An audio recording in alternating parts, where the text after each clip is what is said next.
Двійники російського президента із двох Путіних, яких журналісти помітили одночасно і на балеті, і в соборі Севастополя минулої суботи, не було жодного справжнього. Разом із спеціалістами мої колеги розбиралися, навіщо Путіну десяток його двійників і як відрізнити оригінал від копії.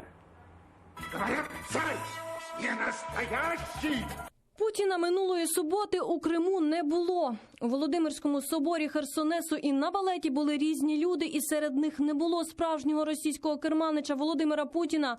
У Херсонесі суботнім вечором працювали його двійники, зовсім не схожі між собою. Впевнена фізіогноміст Світлана Арефнія, підробку видають ніс та очі.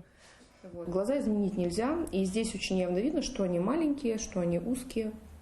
На следующей фотографии глаза абсолютно другие, то есть их строение абсолютно другое, они более округлые, более вытянутые. К сожалению, на этой фотографии нет настоящего подлинного Путина.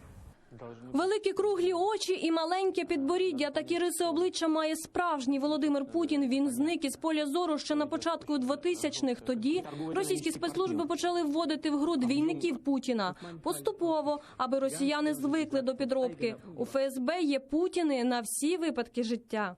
Может быть немереное количество, и каждый должен быть для определенных мест, для определенных событий, для определенных встреч.